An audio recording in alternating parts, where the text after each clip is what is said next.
Ito, disinformation na naman ang ibinungad sa atin kaaga-aga sa taon. Kita mo to, ha? Sinasabi ng ating embahador sa Estados Unidos na si Babes Romualdez na hindi daw imbitado si Pangulong Marcos sa panunumpa ni incoming President Donald Trump dahil as a matter of policy, polisiya daw siguro ng State Department. Kasi ang Amerika wala pong Foreign Affairs Secretarian. Okay. Ang nagko-conduct ng foreign affairs, ang nagseset ng foreign policy ay ang Secretary of State. On the theory, tama naman, hindi lang theory, on the principle rather, that since the President as Chief Executive sets foreign policy, ang kanyang alter ego yung Secretary of State. Yun ang lumalabas na Secretary of Foreign Affairs sa atin. Secretary of State ang tawag. Okay. Mga ambassadors lamang daw ang inanyayahan para sa panunumpa ni Donald Trump. Okay, yun ang sabi niya. Kaya hindi po imbitado si Marcos, hindi dahil hindi believe sa kanyang Amerika. Ngunit wala pong mga heads of state, walang Pangulo, Prime Minister, Chancellor na imbitado. Yun ang sabi nila. Ngunit, eto ibinalita na ng mga media organization sa Amerika last month na may mga inimbitang mga presidente. Eto mga heads of state na inimbita. Si Chinese Premier Xi Jinping. Talaga? Oo. Biro mo, may away pa nga ang China. Kasi sinabi naman ni Trump, gusto na naming makipagbati sa China. Ayaw na naming nagkakainitan kasi pangit para sa trade. Ayan. Sa ekonomiya. Oh, that's good. The first and the second biggest economies in the world mag-aaway, walang mangyayari. Walang mangyayari.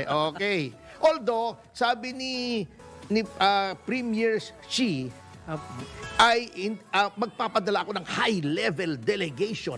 Mga matataas. Baka tinatamad lang siyang bumiyahe.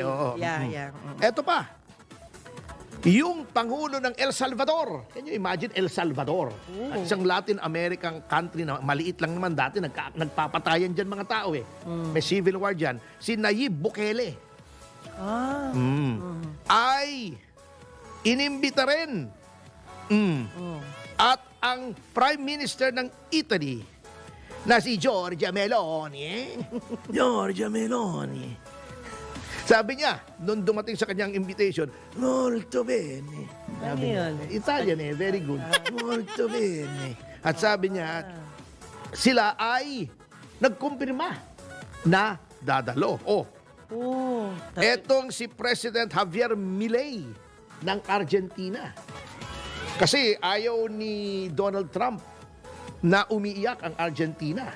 Kasi sabi niya, don't cry for Argentina. Inimbita niya. O bakit na ganon? Sasabihin ng ating embahador, hindi, walang imbitadong pinuno. Puro ambassador lang. Pagkatapos, hindi naman pala totoo.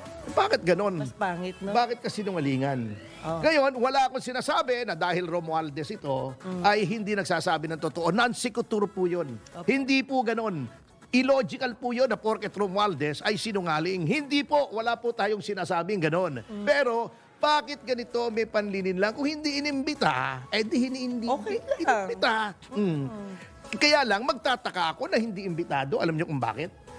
Sapagkat, di ba kinoconsider tayo na isa sa mga pinakamatigas na kaalyado ng gobyerno. O kita mo sabi, ito pa naman, tinawagan pa.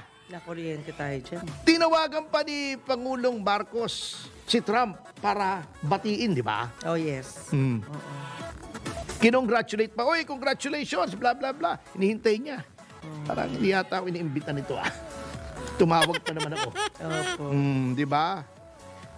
Eto pa, sinabi pa, sumipsip pa ang DFA natin. Sinabi nila, yung tawag daw yon ay nagpapatunay na, eto, i-quote ko na, the positive momentum and trajectory of our bilateral relations with the United States. Sabi pa ng DFA, the United States remains an important ally, partner, and friend to the Philippines. We look forward to working with the Trump administration to ensure that Philippines-U.S. relations continue to thrive, benefiting from the strong cooperation in security, defense, and economic partnerships, as well as broader engagement in other areas of mutual interest. Ang ibig sabihin, dinagpalit na ng presidente. Opo. Reading between the lines, ha?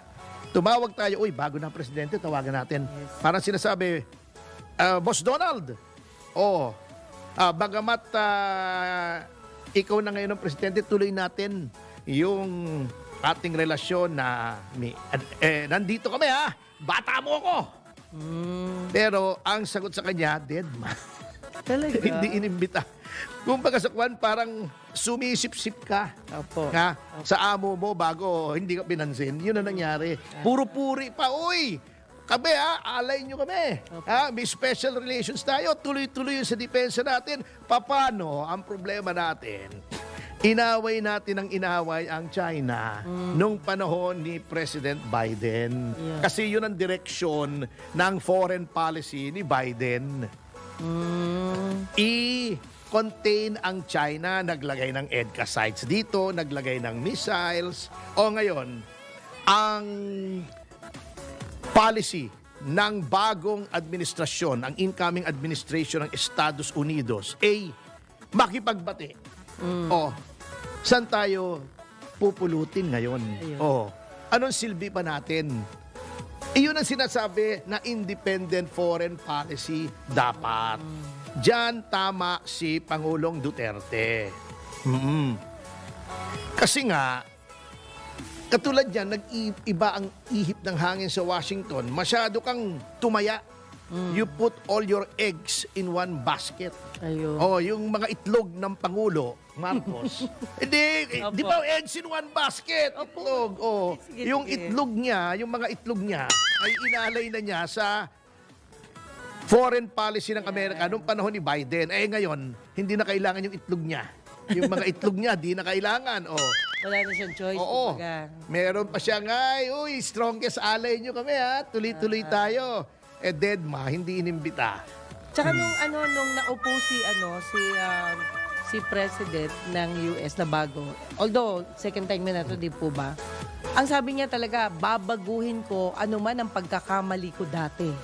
Sinabi niya po yun. Ayun yung tumanim sa isip ko na, okay to. Ibig sabihin, iniintindi niya yung mga desisyon niyang mali na babaguhin niya to correct it. Alam this niya time. na sinabi niya yun, ay This titi mo sa iyong isipan. Yes, tumimo talaga. Ayun, titi mo talaga sa iyong isipan. Oo nga, ikaw talaga. Ayun nga ang nagiging problema Yun. kung ikaw ay masyadong subservient. Yun. Di ba sinasabi doon sa Tama. sa 48 laws of power, pagtingin ikaw ay hawak na sila baliwala ka na, wala ka ng power. Ayun ang nangyari dito. Can you imagine, bago magpapalusot sila, wala namang inimbitang heads of state. Opo. O mga ambassador, anong tawag mo nung sa Prime Minister ng Italy? Hindi ba head of state yun? Kasi parliamentary sila Opo. Yun nga sa El Salvador. Can you imagine El Salvador? Inimbita. Ang Pangulo ng Pilipinas, may mga 10 EDCA sites dito, may missiles. Nakaliwala. Hindi inimbita si Bukele. Sa pangalan pa lang, ang ganda-ganda, Marcos. Ang ganda, Marcos, di ba? Ito, Bukele. Inimbita si Bukele. Hindi si Marcos. Di ba?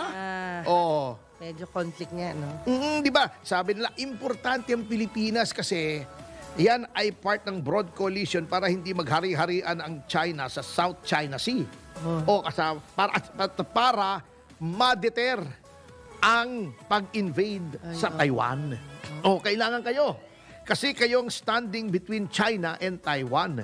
Nandito strategic ang location nyo. Lalagyan namin ng mga missiles, sa mga supplies, sa mga EDCA sites na mga sundalong Amerikano. Yeah. Na kahit ang mga Pilipino, kahit nasa lupain natin, yung mga sites na yun, hindi tayo makapasok. Can you imagine? Kahit gobernador nung lalawigan, kung saan nandoon ang EDCA sites, hindi pwedeng pumasok. Teritoryo niya yun. Can you imagine kung gaano ka-degrading sa mga opisyal natin? Wala kayong pakialam dito. Bansa namin, kahit na wala kayong pakialam, hindi kayo basta-basta pwedeng